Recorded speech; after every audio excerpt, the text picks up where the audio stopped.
À peu près tout le monde sait que pour s'enrichir, il faut abandonner certaines choses.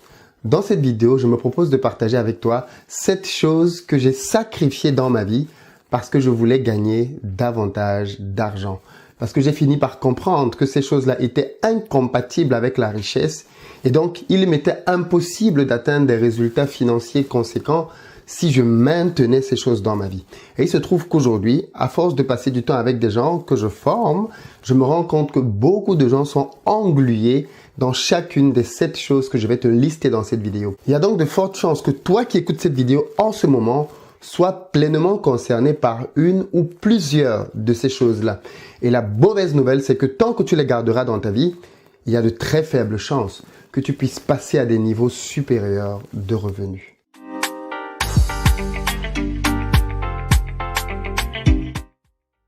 Salut à toi et bienvenue sur ma chaîne, moi c'est Philippe Simo et ici je parle d'entrepreneuriat et d'investissement parce que je suis convaincu que ce sont les deux piliers sur lesquels les Africains doivent s'appuyer pour faire émerger leur continent. Donc si toi aussi tu veux faire partie de cette belle aventure, 2 choses à faire. La première, abonne-toi à cette chaîne et active les notifications pour être informé de l'apparition de nos nombreuses vidéos hebdomadaires qui vont te donner du contenu business comme celle-ci pour t'aider à réussir dans les affaires. La deuxième, va dans la barre de description, clique sur le lien pour recevoir gratuitement le petit livret que j'ai écrit intitulé 10 bonnes raisons de devenir entrepreneur.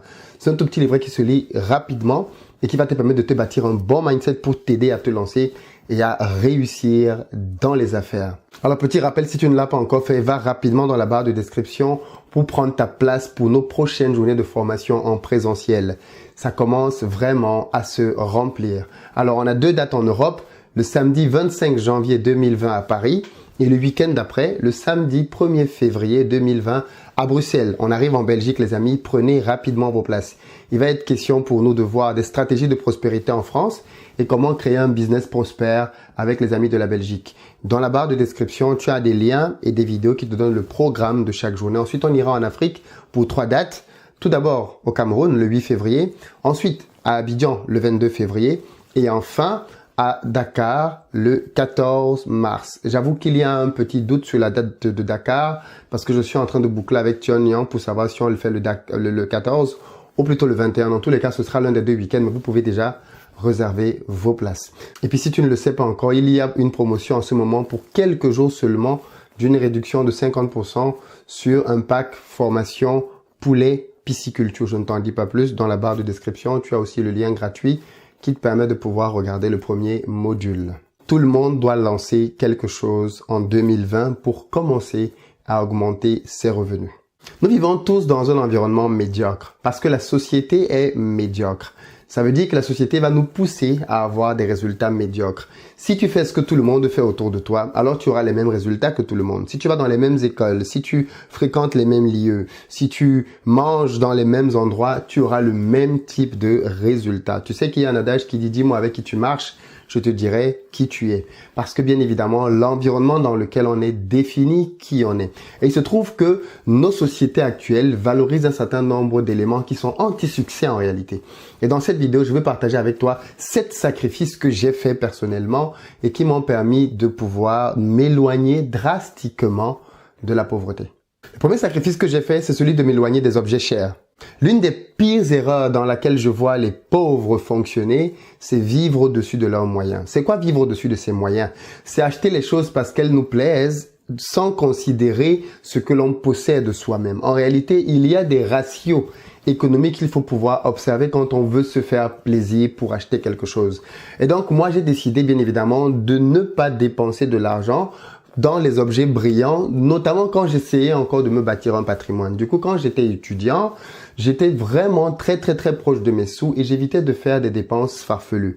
Par exemple, à cette époque-là, j'avais un budget de 250 € par mois et tiens-toi tranquille, avec ce budget-là, je parvenais à payer mon loyer, à me nourrir, à me vêtir et surtout à épargner de l'argent dans 250 € seulement.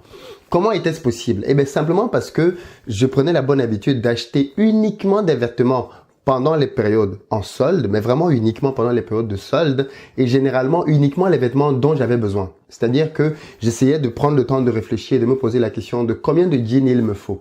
En général, 2 jeans suffisent pour un semestre et voire même pour une année académique entière. Ensuite, au niveau des t-shirts, combien de t-shirts il me fallait? Combien de chemises il me fallait? Combien de pulls il me fallait?